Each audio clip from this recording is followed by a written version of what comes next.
The slab had already killed 2 drill bits by the time Nadia Vasek reached the bottom of the shaft. She heard the third one shatter before she saw it, a sharp crack that ricocheted off the basalt walls like a gunshot, followed by the whine of a motor spinning free. Kemal was standing over the rotary drill with his arms limp at his sides, staring at the broken tungsten carbide tipped the way a man stares at a third flat tire on the same road. "Same depth?" Nadia asked. "Same depth, same layer. 14 centimeters in and it just stops." He picked up the ruin bit and turned it over. The cutting face was not worn, it was polished, as if the stone beneath it had ground the carbide to a mirror finish in the instant of contact. Nadia crouched and placed her palm flat against the exposed surface at the bottom of the shaft. It was cool. Not cold, not the subterranean chill she expected at 9 meters below the dig floor of the Kethvoral Basin, but cool in the way lake water is cool in early spring. A living temperature. She pressed harder and felt, or imagined she felt, a faint vibration. A pulse. Rhythmic and deep, like something breathing very slowly beneath a blanket of compacted siddite and volcanic glass. She pulled her hand back and wiped it on her trousers. "Get Aoyang down here," she said, "and bring the ground-penetrating radar." Kemal blinked. "The GPR hasn't worked right since we hit the magnetic layer at." "Bring it anyway." The Kethvoral Basin sat in the crook of a dead river system on Sarath 4, a planet the Conquered had catalogued as geologically inert and biologically barren, a rock, in the parlance of survey teams. Nadia's grant application had called it a stratigraphic archive of pre-conquered civilizations, which was the kind of phrase that made funding committees nod without listening. What had actually brought her here was a single anomaly in the Planetary Magnetic Survey, a dipole signature buried deep in the basin floor, too regular to be natural, too large to be instrumentation noise. It read like a heartbeat. That had been 11 months ago. 11 months of dust storms that scoured the camp shelters to bare frames, of equipment failures traced to a magnetic interference field that seemed to pulse stronger every week, of 3 graduate students rotating home with migraines that no analgesic could touch. The Conquered Archaeology Board had declined to extend the permit twice. What remained of Nadia's team was Kemal, Aoyang, a structural geologist named Preet who had stopped sleeping through the night, and Nadia herself, 41 years old, bad left knee, a publication record that academic rivals described as stubborn and funding officers described as inconclusive. But the slab was real, 9 meters down, a surface that would not be drilled, cut, or scratched. That was worth a bad knee and a thin tent. Her ex-husband had called it an obsession. Her department chair had called it a career risk. Her last funding report had called it an investment in speculative stratigraphy with uncertain return. Nadia called it the most interesting thing she had ever found, and she would not leave until it told her what it was. Aoyang arrived with the GPR unit slung across her back like a weapon, its antenna array trailing cable. She was small, precise, Mandarin-accented English clipped to efficiency. She set the unit on the shaft floor without being told where, powered it on, and watched the display bloom with static. "Magnetic interference is stronger than last week," Aoyang said. "The return signal is," she stopped, adjusted the gain, adjusted it again. "What?" Nadia leaned in. "There's a cavity. Below the slab, a large one." Aoyang's voice had gone flat, the particular flatness of a scientist whose instrument is showing something that should not exist. "I'm reading a void space approximately 40 meters across and 12 meters high, starting 6 centimeters beneath this surface." 6 centimeters. The slab was 6 centimeters thick. Beneath it, a chamber the size of a concert hall. "That's impossible," Kemal said. "The seismic survey showed solid basalt from here to the mantle transition. There is no void." "The seismic survey was taken from the surface through the magnetic interference layer," Aoyang said. "We have never had a sensor below it until now." She tapped the display. This is clean return, solid walls, engineered geometry. The cavity is not natural. Nadia stared at the slab. In the work lights it had a faint mineral sheen, not quite obsidian, not quite basalt, something between. The surface was so smooth it looked wet. "Can you image what's inside the cavity?" she asked. Ouyang shook her head. "The slab reflects almost everything back. I'm getting the void dimensions from edge diffraction, not direct penetration. Whatever this material is, it's nearly opaque to radar." "Nearly." "I got one partial return, a structure in the center of the cavity, vertical, tall." She paused. "It looks like a column or a figure." Nobody spoke for a moment. The work lights hummed. Somewhere above them, wind scoured dust across the basin floor, and the tarpaulin covering the shaft mouth snapped like a sail losing its wind. "Get Preet," Nadia said, "and pull the emergency channel open to the orbital relay. I want a record of everything from this point forward." The emergency channel was supposed to be reserved for life-threatening situations, cave-ins, atmosphere breaches, medical evacuations.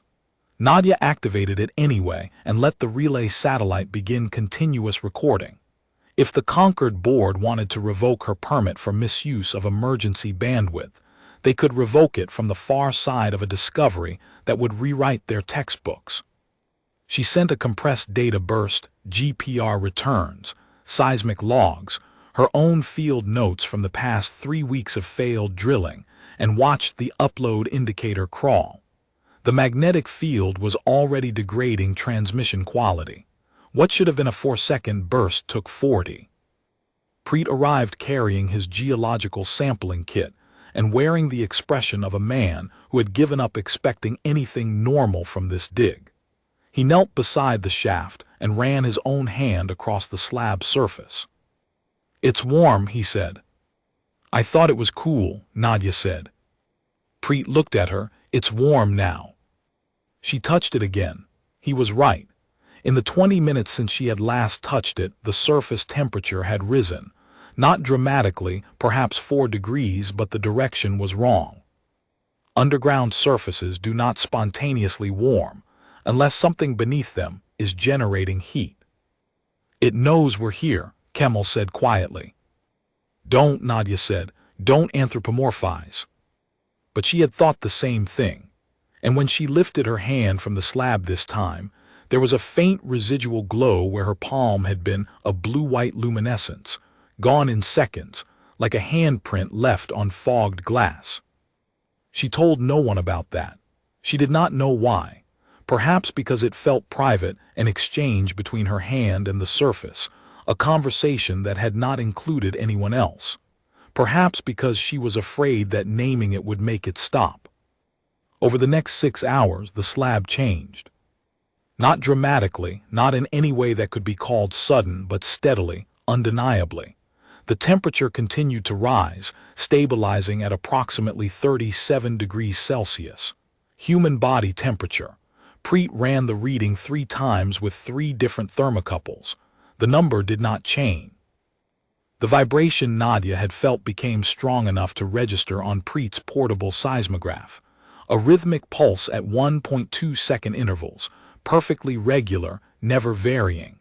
He calibrated against the basalt's natural resonance frequency and confirmed.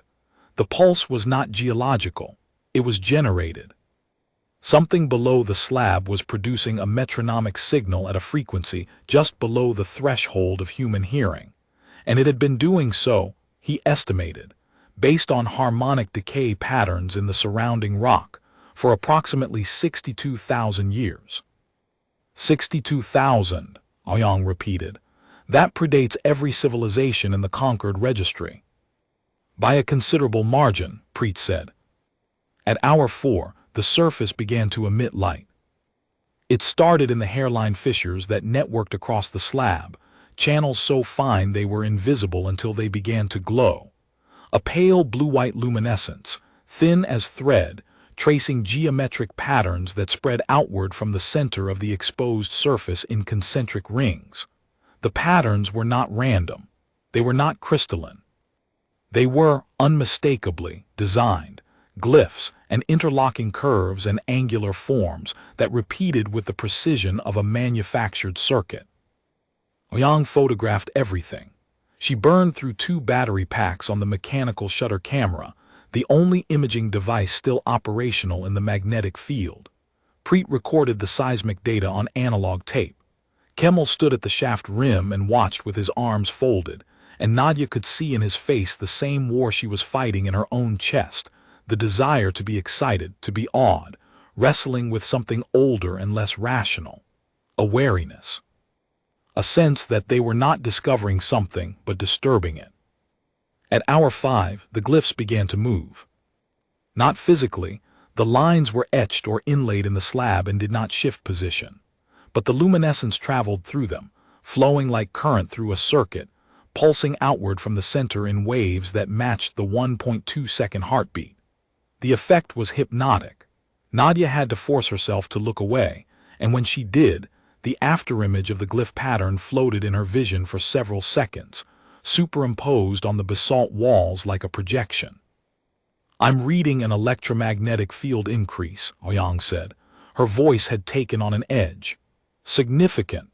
The interference that's been fouling our equipment for 11 months, it's coming from this, from whatever's inside the cavity, and it's getting stronger." "How much stronger?" 30% increase in the last hour. "If it continues at this rate," she checked her numbers, rechecked them, then looked up with an expression Nadia had never seen on her face before, something between fascination and fear. 12 hours, maybe 14. Then it exceeds the shielding tolerance on our communication equipment. Meaning we lose contact with the orbital relay, and probably with each other's comms as well. And after that?" Ouyang hesitated. "I don't know. The field is non-ionizing at current levels, but the rate of increase is exponential, not linear. If it doesn't plateau," she shook her head. "I'd rather not speculate on what happens if it doesn't plateau." The countdown had started. Nadia did not know it yet, not in those terms. But she felt the clock begin, felt it the way she felt the pulse through the slab, in her chest, in the bones of her hands, a pressure that was not physical but was absolutely real. She sent another data burst to the orbital relay. This one took 3 full minutes to upload. The signal quality was visibly degraded, artifacts in the waveform, dropped packets, the relay's acknowledgement chirp arriving distorted. She was running out of bandwidth, running out of time to get the data off-world. Then she descended into the shaft alone while the others slept. It was not a decision she made consciously. She simply found herself at the shaft entrance, one hand on the ladder, looking down at the glow the way a person looks at a lit window in a house they once lived in. She carried a chemical light stick and a geological pick she had no intention of using. The glyph lines on the slab were brighter now, pulsing their slow blue-white rhythm, and the shaft was lit in their reflected glow. A cold, alien luminescence that turned the basalt walls into something that looked less like rock and more like the interior of a vessel. She sat beside the slab in the dark, legs crossed, palms on her knees, and she listened. The shaft was 9 meters deep, but it felt deeper now, as if the slab's awakening had changed the geometry of the space. The basalt walls caught the glyph light and threw it back in fragments, and the fragments moved, and the movement had a pattern, and the pattern had a grammar she almost understood. She thought about the conquered archaeology board's last communication. The formal language, the bureaucratic regret, the polite suggestion that she redirect her research to a more productive site. She thought about the department chair's phone call, the careful concern, the unspoken message. "Come home, Nadia, before this becomes an embarrassment." She thought about the 3 graduate students who had left, their migraines and their relief and their awkward goodbyes, and she understood now that the migraines had not been caused by the magnetic field. The migraines had been caused by proximity to a signal that their minds could not quite hear and could not quite ignore. They had left because their bodies had told them to leave. Nadia had stayed because her body had told her to stay. The distinction was not courage. It was compatibility. The slab had been selecting for her, or for someone like her, from the moment they broke ground. The pulse was not sound exactly. It registered below the threshold of hearing, a pressure in the chest, a tremor in the fingertips. But as she sat, her breathing slowed to match it. 1.2 seconds in, 1.2 seconds out. The slab's warmth soaked through her trousers. The glyph light played across her hands. And in the silence between breaths, she heard, or felt, or understood, the distinction had become irrelevant, a word. Not in any language she knew. Not in any language that had been spoken on any world she had studied across 15 years of field archaeology. But a word nonetheless, the way a mother's heartbeat is a word to the child who hears nothing else. A name, or the shape of a name waiting to be filled. She sat with it for a long time. The chemical light burned down to a stub. The glyph lines pulsed, and the word pulsed with them, patient, unhurried, offering itself the way a key offers itself to a lock, not pushing, not demanding, simply being the right shape. She climbed out of the shaft at dawn and found Kemmel brewing tea on the camp stove with hands that shook. "You felt it too," she said. He nodded, his eyes were bloodshot. All night, through the ground, through the cot frame, like something calling, like it was saying. He stopped, shook his head. "I don't know what it was saying. But it was saying something." Preet emerged from his shelter, pale, his seismograph printout trailing from his hand like a ribbon. "The seismic pulse has changed. It was 1.2 seconds. It's 1 now. The interval is shortening." "How fast?" "Consistently, decreasing by approximately 0.006 seconds per hour. If the rate holds," he did the math on his fingers, then on the back of the printout. "I think it reaches 0 in about 32 hours. "What happens at 0? Nobody answered. The wind blew dust across the camp. The aurora, because there was an aurora now, faint in the daylight but visible if you looked, green curtains trembling at the edges of the sky, where a planet this far from any magnetospheric interaction had no business producing one, shimmered overhead. Nadia looked at the shaft entrance. The faint blue glow was visible even in daylight, leaking upward from 9 meters below the surface like light from under a door.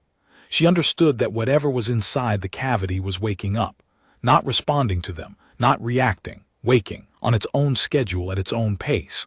Their arrival had not triggered it. Their arrival had simply happened to coincide with the end of something very, very old. A timer, a gestation, a sentence served. She checked the emergency channel. The signal was degraded further. Upload times had doubled since yesterday. She estimated 18 hours before they lost contact entirely. She sent everything she had. Aoyang's photographs, Preet's full seismic record, the GPR scans, her own handwritten field notes photographed page by page. Everything. As much as the dying bandwidth could carry. "We need to get inside that cavity," Nadia said. Kemmel stared at her. "The slab won't drill, it won't cut. We've been trying for 3 weeks. We've been trying to go through it. I want to go around it." Preet straightened. "The fault line. The fracture I mapped 4 meters east of the shaft, running diagonal through the basalt. The slab material doesn't fill it, it terminates at the fracture boundary. Can we widen it enough to get through?" "With controlled charges, small ones. But the magnetic field might interact with the detonators in unpredictable. Use mechanical fuses." Preet blinked, then he nodded. Mechanical fuses, yes, that would work. It took them the entire day. The first charge blew clean. The basalt fractured along its grain, opening a gap wide enough for a shoulder. Preet measured the depth and nodded. The second charge widened it to a crawlspace. The third charge, that was when things changed. The detonation was identical. The fuse burned at the same rate. The charge was the same mass. But the shudder that followed was not a mechanical vibration. It was a response. The ground flexed beneath them like a muscle tightening, and the glyph light in the shaft, 9 meters away, behind them, flared brighter for 3 full seconds before subsiding, as if the structure below had registered the impact and assessed it and decided to permit it. "Did you see that?" Kemal said. "Keep going," Nadia said. The fourth charge opened the fracture to walking width. The fifth deepened it past the basalt into a transitional layer of compressed siddite that broke like old morite. The sixth charge made the ground sing, a low, resonant hum that lasted 11 seconds, rising in pitch, then cutting off sharply.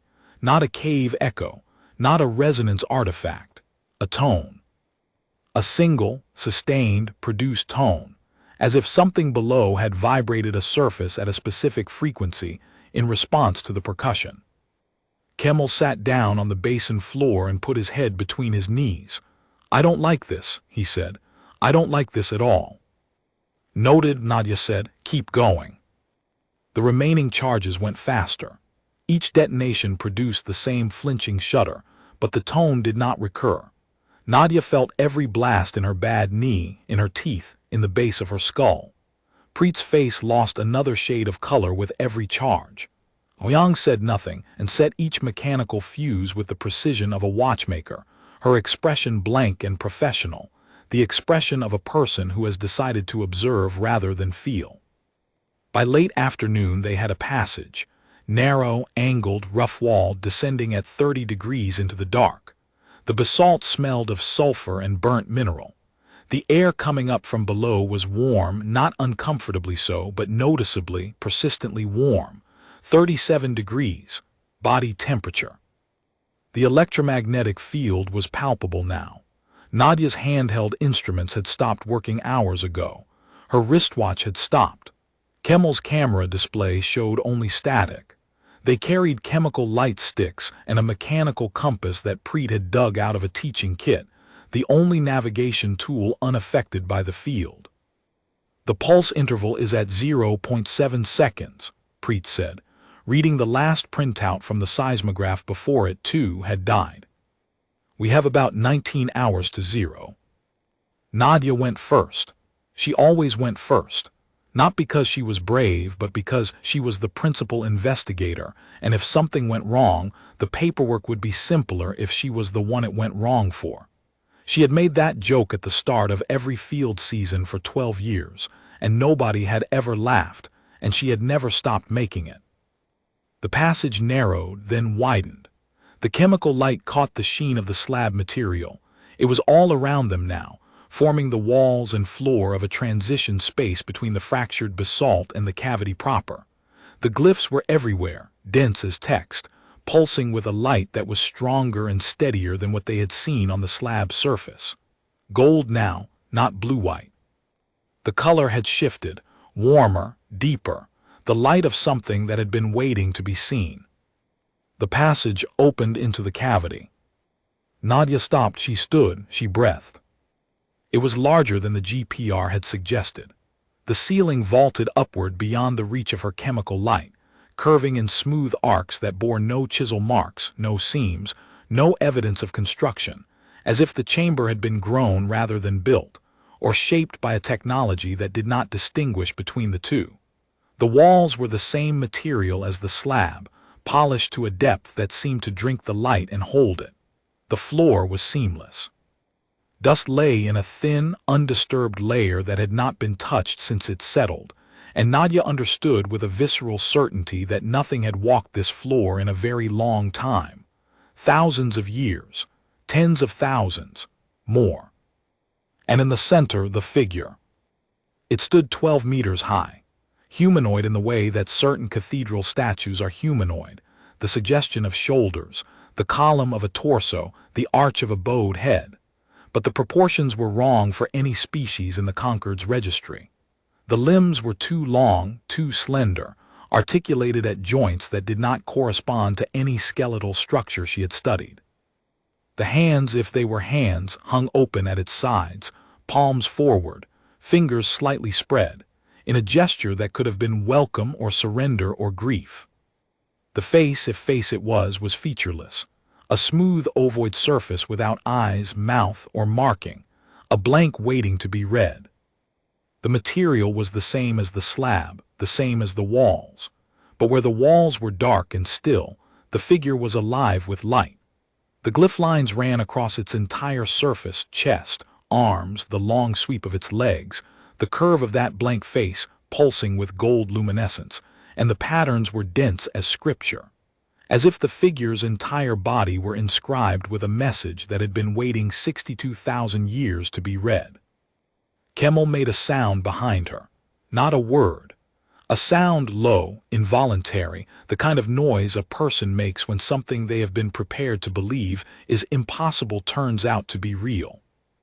Ouyang was already writing in her notebook, sketching the chamber dimensions by eye, her mechanical pencil moving with the speed of someone who understands that some moments will not wait for instruments. Preet said, "The dust, look at the dust." Nadia looked. Their footprints, 4 sets trailing from the passage entrance to where they stood, were the only marks. But ahead of them, between their position and the figure, the dust was not undisturbed. There were other prints, very old ones, barely visible, preserved by the chamber's sealed atmosphere. A single set of tracks leading to the figure and back, bipedal. Not human. The foot structure was wrong, longer, narrower, with an articulation pattern that suggested a joint where a human heel would be. Someone had been here before. Someone had walked to the figure, stood before it, and walked back. Once, the last visitor, the one who had set the timer. Nadia stared at the ancient prints for a long time. Whoever had left them had been alone, just as she was alone now, not physically alone, but alone in the way that mattered. The last representative of something that was ending. The 63rd link in a chain that did not know whether it would hold. She wondered if that person had been afraid. She wondered if they had hesitated. The prints showed no sign of hesitation. They walked straight to the figure, straight back, the stride even and measured. But prints do not record what the heart is doing. Nadia walked toward the figure. Each step was deliberate, measured. She could feel the dust compress under her boots, fine as ash, undisturbed for millennia. The ancient prints beside hers were slightly larger, the stride slightly longer, but the pace was the same. Whoever had walked here last had walked with the same deliberation, the same awareness that each step was a crossing, and that crossings are not reversible. Her boots left prints in the dust, superimposing on the ancient ones. The chemical light was unnecessary now. The glyph lines on the figure and walls provided more than enough illumination, a warm gold radiance that had no visible source except the material itself. The air was perfectly still. No convection, no draft, no movement at all except the pulse of the glyphs and the beating of her own heart. She stopped 3 meters from the figure's base. Up close, she could see that the glyph lines were not surface etchings. They extended into the material, deep channels filled with something luminous, something that moved within them like slow liquid light. The patterns shifted as she watched, not randomly, responsively, flowing toward her, concentrating on the side of the figure that faced her, as if the thing were aware of her position and orientation and was adjusting its display accordingly. "It's reading us," Ouyang said from behind her. Her voice was barely a whisper, and the chamber's acoustics carried it with perfect clarity, as if the space itself were designed to amplify human speech. "It's reading her," Preet corrected. "Look at the pattern flow, it's directional. It's tracking Nadia specifically. When I move, nothing changes. When Kemal moves, nothing changes. When Nadia shifts her weight, the patterns follow." Nadia's mouth went dry. She wanted to ask why. She wanted to ask what quality she possessed that the others did not, what marker or frequency or genetic signature the figure was detecting. But the question dissolved before she could form it because the answer was already forming in the pulse, in the resonance between her heartbeat and the figure's glow, in the words she had almost heard in the shaft the night before. The pulse had accelerated again. She could feel it in her teeth now, in the bones of her skull, a resonance that was almost painful. The interval was shortening fast, the pause between pulses compressing like a countdown reaching its final seconds. She counted, 0.5 seconds, 0.4, 0.3. The glyphs pulsed faster, the gold deepening to amber, the chamber brightening until the walls themselves seemed to radiate. She should have stepped back. She knew she should have stepped back. 11 months of training and field discipline said step back, document, analyze, publish. But there was something in the pulse that was not just vibration. It was language. It was saying something she was almost able to understand, and the meaning was rushing toward clarity the way a word rushes toward the tip of the tongue. And she knew with the certainty of a woman who has spent her entire career reading dead civilizations, that if she stepped back now, the word would be lost. Not for her, for everyone. She raised her hand and placed her palm flat against the figure's surface. The chamber detonated with light. Not an explosion, nothing moved, nothing was damaged, nothing burned. But every glyph line on the figure, the walls, the ceiling, the floor ignited simultaneously, gold flaring to brilliant white gold.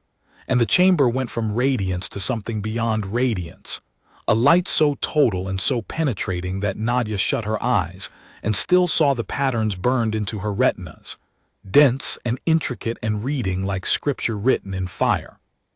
The pulse stopped. The silence was absolute. No vibration, no pressure, no heartbeat. For a long, terrible moment, nothing at all, as if the universe itself had inhaled and was holding its breath. Then the figure spoke. Not with sound, not with vibration. It spoke inside her mind, inside the architecture of her thoughts, in a place where language is not yet words but is already meaning. And what it said was not a greeting, not a welcome, not hello or at last or I have been waiting. What it said was a designation.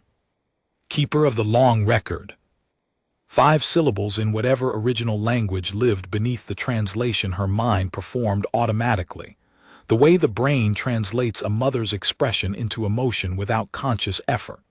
A title, a role, an identity conferred across a gap of time, so vast that the civilization which had conferred it no longer existed in any registry, any archive, any memory except the one encoded in the figure's glyph lines. And Nadia understood in the instant of contact what the title meant. She was not the first human to stand here, but that was the smaller revelation. The larger one was this: she was not the first person of any species to stand here.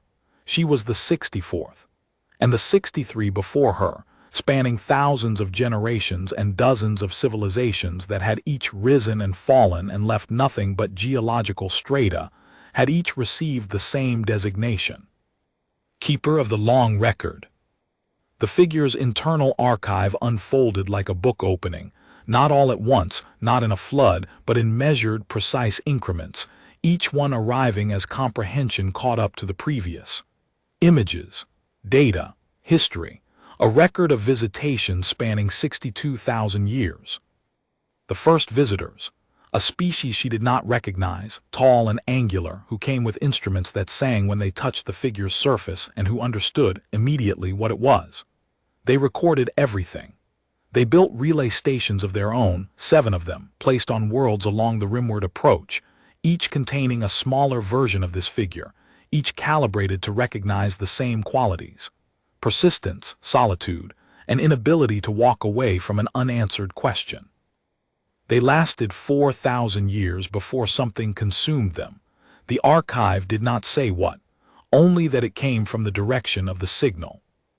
The middle visitors arrived in waves, separated by millennia of silence during which the figure waited, and the dusk gathered and the stars shifted overhead.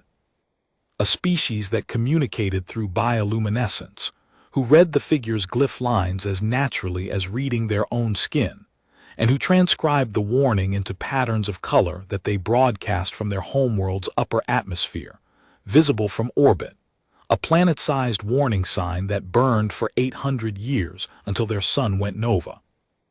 A species of slow, deliberate builders who spent 3 centuries constructing an orbital warning beacon, a satellite the size of a small moon, transmitting on every frequency they could generate, before their world's oceans rose and drowned them and the beacon's orbit decayed, and it fell into its own star. A species of navigators who mapped the danger zone in 3 dimensions and seeded the maps through trade routes that crossed half the galaxy, encoding the warning into the mathematical structure of their navigation tables, so that any species that learned to use the tables would find the warning embedded in the math itself. Elegant. Brilliant. Their trade routes collapsed when a war they were not part of destroyed the relay stations they depended on, and the maps were lost. Each one contributing, each one ending, each one adding a column to the catalog on the wall behind the figure. The chain unbroken but tested hard. There had been gaps, centuries when no keeper lived, when the figure waited in darkness with its hands open and its timer running and no one came. But someone always came eventually. Someone always found the anomaly, felt the pulse, refused to leave. The last visitor, alone, grieving, the last of a civilization that had spent its final century trying to amplify the warning signal and had failed. This one had walked to the figure, received the designation, wept, and set the timer. The timer that measured not years or centuries but a specific interval. The gap between the last keeper's departure and the moment the figure determined, through deep Earth magnetic resonance and orbital mechanics, and a calculus of probability that Nadia could barely glimpse, that a new one would arrive. It had predicted her, not her specifically, not Nadia Vasek from the University of Perm with a bad left knee and a stubborn publication record. But someone like her, someone who would find the dipole signature, who would be stubborn enough to dig for 11 months, who would place a hand on a surface that would not be drilled and feel a pulse and stay. The figure had waited 62,000 years for someone too stubborn to leave. And the record it contained was not a treasure, not a weapon, not a gift. It was a warning. The images that unfolded in Nadia's mind were precise and merciless. A civilization that had spanned 900 worlds, not the conquered, not any species the conquered had ever encountered, but something older, something so old that its ruins had been misidentified as geological formations on a dozen surveyed planets. They had built structures that looked like mountains. Their roads had been mistaken for river beds. Their orbital platforms had decayed into asteroid fields. They had been so large and so pervasive that when they fell, the galaxy had mistaken their corpse for the landscape. And they had fallen because of what they found. The figure showed her deep space, a region beyond the galactic rim, beyond the surveys, beyond the edge of what the conquered considered navigable. A signal, regular, artificial, immensely old. The civilization had followed it the way Nadia had followed the dipole signature to this basin, and what they found at the signal's source had. The images fractured, not corrupted, deliberately redacted. The figure's archive contained a gap at the critical moment, a silence where the data should have been, and Nadia understood with a crawling, nauseating certainty that the gap was intentional. The keepers who had come before her had removed the specifics of what had been found because the specifics themselves were dangerous. Not metaphorically, not symbolically. The knowledge was a contagion. To know exactly what waited beyond the rim was to begin the process that had ended the 900-world civilization. The details were a trigger, a cognitive infection that restructured the priorities of any species that encountered it, turning curiosity into compulsion and compulsion into a trajectory that ended at the signal's source, where something waited that was not alive and was not dead and did not care about the difference. The keeper's role was to carry the warning without carrying the payload, to be the scar without being the wound, to say something is there without saying what, because saying what, even thinking what, even framing the question of what began the sequence. And the sequence, once begun, had never been stopped, not in 900 worlds, not once. Nadia's knees buckled. She did not fall, her hand was still on the figure's surface, and it held her weight as if it had been designed to. But the vertigo of scale hit her like a wave. She was standing inside a warning system built by a civilization that had watched 900 worlds die, and the system's central message was that The thing that killed them was still active, still waiting, still broadcasting its signal into the dark, and her own civilization was walking toward it right now with its ears open and its hands outstretched. "What am I supposed to do with this?" she said aloud. Her voice cracked. It sounded small in the golden chamber, small and mortal and absurdly recent, a 41-year-old woman with a bad knee, asking a 62,000-year-old monument what to do next. The figure pulsed once, gold light slow, like the final heartbeat of something enormous settling into stillness. "Record endure, warn." 3 words, the entire purpose of the structure, the figure, the 62,000-year timer, the magnetic signature that had drawn her here. A relay station in a chain of warnings that stretched back further than she could calculate, maintained not by institutions or governments or species. Because all of those ended, all of those fell, every single one. The archive was adamant on this point, but by individuals. Stubborn, solitary, obsessive individuals who found anomalies in the data and refused to stop digging. Nadia lowered her hand. The golden light dimmed but did not extinguish. The glyph lines on the figure settled into a steady, slow pulse, not the accelerating countdown of before, but something calmer, a resting state, sated.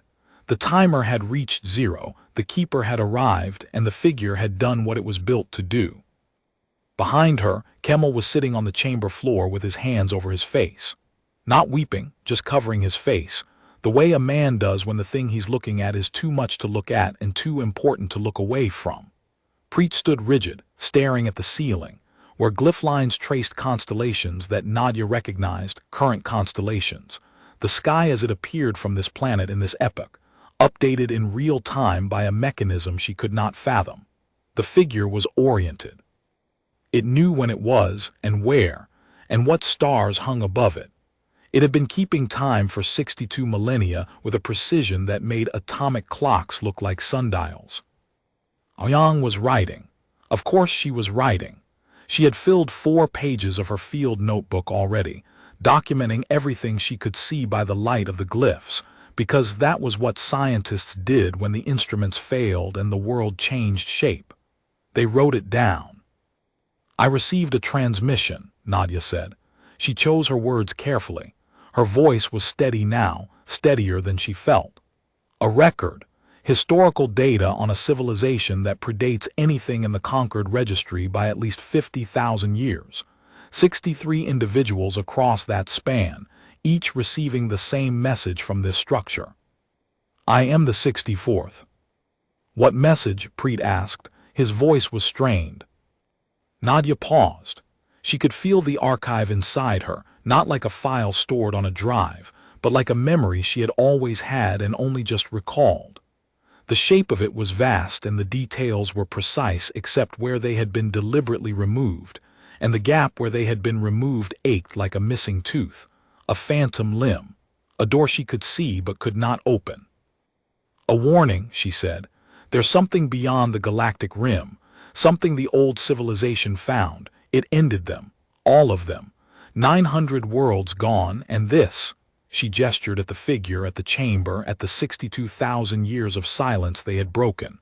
"This is a message in a bottle, passed from hand to hand across deep time, telling whoever finds it, do not go looking." Silence. The figure's glow pulsed. The chamber held them the way a cathedral holds the faithful, in scale, in quiet, in the weight of something much larger than the people standing inside it. Ouyang broke it first. "The archive, does it contain coordinates, anything we can cross-reference with existing conquered surveys?" Nadia closed her eyes and searched the memory. The archive responded as if it had been waiting for the question, images surfacing with the precision of a well-organized filing system, each one tagged with spatial data that her mind translated into familiar coordinate frameworks. She opened her eyes. "Yes, 14 locations. 7 are relay stations built by the first Keeper's civilization, or they were. The archive predates their destruction, so I don't know what's left. 4 are the ruins of civilizations that held the warning and fell anyway. 2 are deep space markers along the approach to the signal's origin. And 1, she paused. The last coordinate sat in her mind like a splinter, sharp and wrong. 1 is a point approximately 400 light-years beyond the Concorde's current rimward frontier. That's where the signal originates. The air in the chamber changed. Nothing physical, the temperature stayed at 37 degrees. The glyphs kept their steady pulse. The dust remained undisturbed. But the knowledge of a specific coordinate, a specific point in navigable space where something waited, altered the weight of everything they carried. 400 light-years, Preet said. That's within projected survey range for the Orehaven array, if they point the telescope in the right direction. They'll find the signal, Nadia said. The old civilization found it with less. The Concorde is expanding rimward, Kemmel said. He had taken his hands from his face. His eyes were red, but his voice was level, the voice of a man who has decided to be useful because the alternative is to be overwhelmed. The Pellerin reached surveys. The new Deep Space Telescope array at Orehaven Station. The Concorde Council approved 3 new listening post installations last quarter. They're pushing out. They're searching for signals. Yes, Nadia said. And whatever ended those 900 worlds is still there. The warning wouldn't exist if it weren't. Preet's geological training asserted itself, the reflex toward verification, toward evidence, toward the hard surface beneath the speculation. How do we verify any of this? You received a mental transmission from a structure we can't date with our equipment, can't sample, can't scan with any instrument we have. We have no independent confirmation of. Preet, Aoyang's voice was quiet. She had stopped writing. She was looking at the ceiling. The constellations, they're current, updated to within a margin I'd estimate at less than 50 years of proper stellar motion. This structure is tracking stellar drift in real time. It is not inert. It is not a relic in the archaeological sense. It is functioning right now, as we stand here. Nobody spoke. The figure stood in its golden light, hands open, head bowed, patient as it had been patient for 62 millennia. The dust around their feet held only their footprints and the ancient tracks of the last visitor. Everything else in the chamber was pristine, untouched, unchanged, maintained by whatever technology kept the glyph lines burning and the chamber sealed, and the timer counting down through geological epochs. We need to tell someone, Kemmel said. Tell them what? Nadia replied. That a statue gave me a vision. The board will revoke the permit, confiscate our data, and assign a senior team who will drill into the slab with better bits and learn nothing, because the figure doesn't respond to drills. It doesn't respond to instruments. It responds to, she stopped. To what? Preet asked. Nadia looked at her own hand, the hand she had placed on the figure's surface, the hand of a woman with a bad knee and a stubborn streak and a career built on chasing anomalies that no one else thought were worth the flight. The figure had not chosen the Concorde. It had not chosen the archaeology board. It had not chosen a senior team with better equipment and more funding and proper permits. It had chosen her, not because she was special, because she was specific. Because the qualities that made her a mediocre politician, a poor fundraiser, and a difficult colleague, the stubbornness, the solitude, the inability to let go of a question that everyone else had already dismissed, were the same qualities that the figure had been designed 62,000 years ago by a civilization that no longer existed to recognize. I need time, she said. I need to think. We may not have time. Aoyang held up the field notebook. On the last page she had written a series of numbers, electromagnetic field measurements taken by hand, estimated from the behavior of their remaining equipment. The field is still increasing, faster now since the figure activated. I'm estimating 7 hours before it exceeds the structural tolerance of the passage we cut. The basalt is already under stress. If the field causes it to shift, the passage closes. And we're sealed in here. Yes. 7 hours, the countdown again. The The figure's countdown had ended, now they had their own. Nadia moved through the chamber while the others rested, not sleep. Nobody could sleep, but the kind of exhausted stillness that substitutes for sleep when the mind is too full. She walked the perimeter, running her hand along the walls without touching them, reading the glyph lines by their own light. The patterns were consistent, the same angular script, the same interlocking geometry covering every surface. She could not read them the way she had read the figure's transmission. The walls were not interactive in the same way. But she could see in their arrangement a structure, a grammar. The chamber was not decorated, it was inscribed. The entire cavity was a single document, written on every surface, and the figure at its center was the key to reading it. She passed the figure's left hand. The fingers were open, slightly curled, palm facing outward. Each finger bore a separate track of glyph lines, and each track pulsed at a different rate. She counted the rates. 5. 5 distinct rhythms, layered over each other, producing a composite pulse that she now recognized as the 1.2-second heartbeat they had detected from the surface. It had not been a single signal, it had been a chord. 5 frequencies, blended by distance and stone into what seemed like one. The figure had been broadcasting a chord for 62,000 years, and they had heard it as a single note, because they had been listening from too far away. The realization landed with the weight of everything else she had learned in the last hour. She filed it and kept walking. Near the base of the eastern wall, she found a section where the glyph lines had been damaged, not broken or worn, scored deliberately. Someone had tried to cut into the wall with a tool. The marks were shallow, precise, evenly spaced, the work of someone who understood material science and had applied it methodically, and had failed.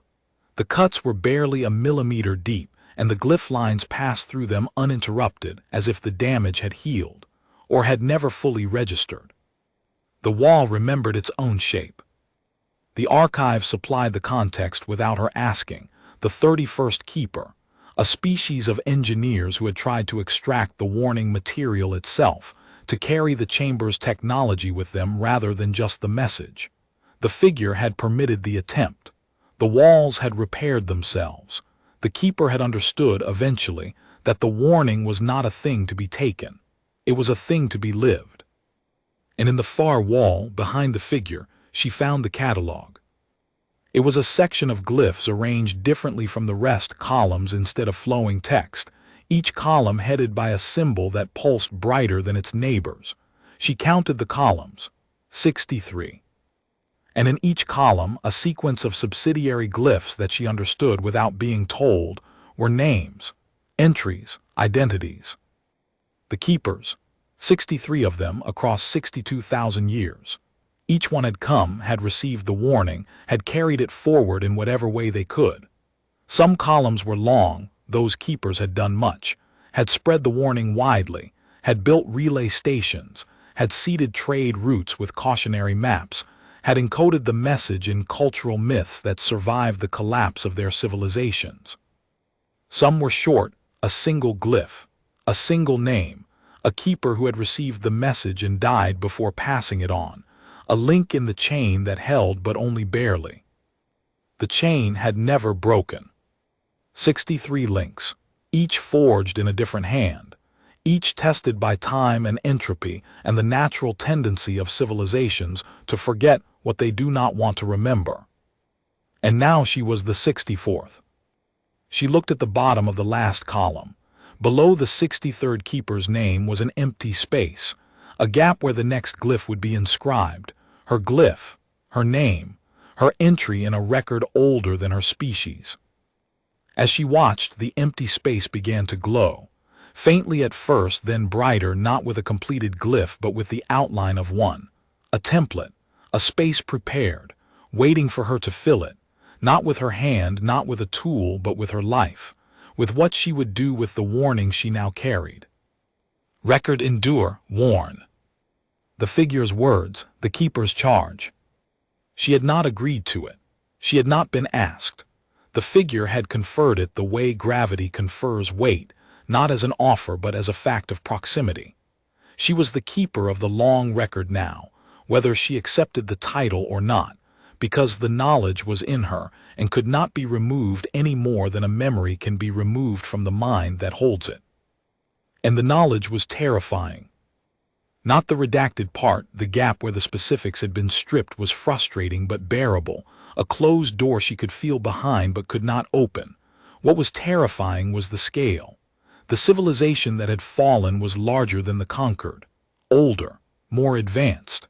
They had solved problems the conquered hadn't even identified yet, and they had been annihilated. Not conquered, not absorbed, not declined, annihilated. 900 worlds, and nothing left but structures misidentified as mountains and roads misidentified as rivers and orbital platforms ground to dust by time. If it could happen to them, it could happen to the conquered. It could happen to humanity. And the conquered was pushing rimward right now, building listening posts, sending survey ships, funding deep space telescope arrays, searching for exactly the kind of regular, artificial signal that had drawn the old civilization to its end. The symmetry was sickening, the same curiosity, the same drive, the same stubborn refusal to leave a signal unfollowed. The qualities that made Nadia a good archaeologist were the same qualities that had killed 9.